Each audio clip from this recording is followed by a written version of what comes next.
I've got the BFR right here, same attachments as the sniper rifle. I actually went with a bigger barrel this time, so that way I have the .9 spread. I am going to get the muzzle that actually brings it to a 0 spread, just so that I could test out more things than what I like, because I'm actually still liking the 200 damage bar, even though it is somewhat inaccurate. I found a way to counteract the inaccurateness, and it's not really some known way to do it. It's just my personal way of how I counter how inaccurate the actual bar is when it is a 200 damage thing. And I really wish they would fix that, because, you know, when you're going up against assault rifles with a bar, you are at the disadvantage to begin with. And I understand a lot of people complain and don't think that I am correct with that. But the way I see it, as long as people aren't no-scoping across the map with a 0 spread with no no ADS, then that should be fine. Because in the long run, this game is really fast-paced, and someone with a BFR or someone with an assault rifle should outdo a sniper, unless they're from long distances, which we only have a handful of maps that do that anyways. And once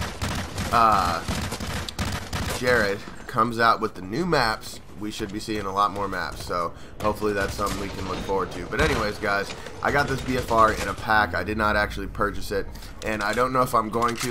Where I know that people say that the BFR is OP, but it's only OP if someone knows how to use it correctly, and I feel that I'm not one for 3-round burst fire weapons. I never was in any of the other games, any of the other FPS that I played. It just wasn't my thing. Spamming that button is just not what I like to do. And right here, guys, if you can stop, throw a mine, and then have someone chase you, that's the best way to get a kill with the proximity mines, outside of throwing one of those HRV cloakers down on the ground and then working on putting the mine in there. So that's just a little tip for you then. And then there's also another tip. I've been using the proximity mine pretty much exclusively now. I find it more useful to me than the grenade, because I think that the grenades need an upgrade, and right here you're going to see what I'm talking about right here. If you throw that up right there, you will kill the person coming out of the hallway right there, and you also kill the person that's walking above the floor. So maybe I should do like a little series on that and where I place proximity mines in this game, because there's tons of places where you put them and then they just get shot down. But if you can put them where the enemy's not going to be able to shoot them down without walking directly into it, then that's your best option, and this guy gets wrecked. But yeah, so people like to complain about you using the depot and getting like the trident. There's a part in here where I mow down like 3 or 4 guys, and then in the comments above you hear him say, you know, the trident. Hell yeah, it's the trident. Use it, man. If you got it, use it.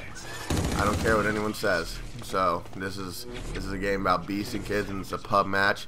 And if it's going to be in a competitive scene, the whoever's holding the competition should say, okay, these are the things that you can use in the depot. These are the nodes that you can use if they're going to allow you to use nodes. These are the specific guns that you're allowed to use. These are the ones that you can't use.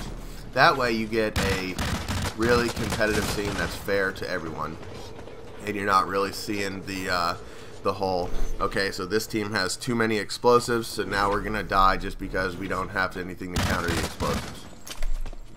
That's how a competition should seriously be run.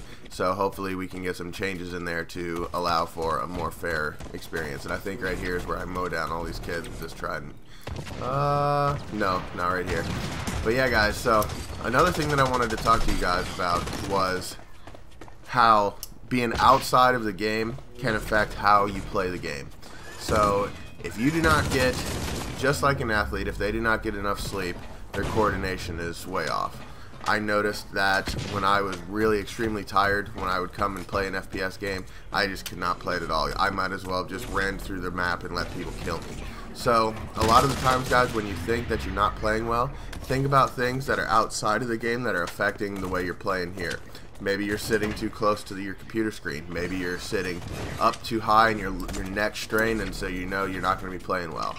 Another big thing is, if you have gone from a controller to a keyboard, then your muscle memory and your hands and everything has to readjust for playing at a setting of a keyboard and mouse and not just the controller, because the way you hold your hands, your posture, everything's different. So that's something that you guys have really got to work on. Make sure that you're keeping at it. I saw a guy, level 4. I absolutely hate this game. I'm like, dude, you're level 4. You can't expect to like this game when you're playing with a bunch of people that are in their 25s and higher. You know, go to the proving grounds where everyone else is the same. You know, learn how to use your HRV. And I try to reassure people like that, because I definitely want to see this community flourish.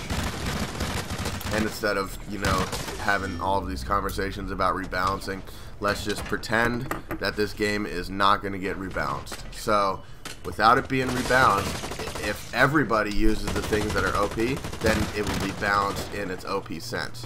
And that's what we really need to look at, because, you know, hoping for things to change and at a mass scale is probably not going to happen. So we have to encourage people to play on the same platform and not have this whole, oh, I have more respect for the people, and I'm going to and I don't know if that guy was hacking right there, but he just like snapped and like shot at the wall, which was really weird. But yeah, we need to have people that don't have the whole mindset of, oh, these things are overpowered, so I'm not going to use them. That's stupid. If you were in the real life, here's where I mow down all those people. If you were IRL, okay, and there's this gun that you knew was better than all the other guns and to help you with your cause, you wouldn't be like, no guys, I'm going to use this shitty gun because, you know, I have more respect for the enemy. You know, you don't respect the enemy. You know, you play with what works best, and we obviously know what works best in this game by now. So use what works best. Other people will use what works best, and then everything will be balanced in an OP environment until things start to change a little bit. That I'm probably going to catch hate for that, but I truly believe that if we all work hard at this game, we can all get the same OP weapons, we can all get the same things, and then guess what? We can all be OP and shoot each other OP-ly. I guess that's I'm coining that, OP-ly. So, but seriously guys, stop complaining about stuff in the depot, because you guys can get the exact same thing in the depot. Stop complaining about guns that are OP, because you can make the same gun that I just made, you know? So make the same gun that I made and piss me off with it, you know? Stop complaining. This game is awesome. You know, it's awesome in its current state. You know, there's things that need to change, and we know that, but there's nothing that you can do about it until they actually change. And, you know, yelling at a guy to change them when he's busy working on it for another platform is not going to help the PC cause. So, this has been Dez. Learn to be OP. I'm not OP yet, but I'm going to be. Take it easy, guys. Leave me some comments. Hate's fine. Bye.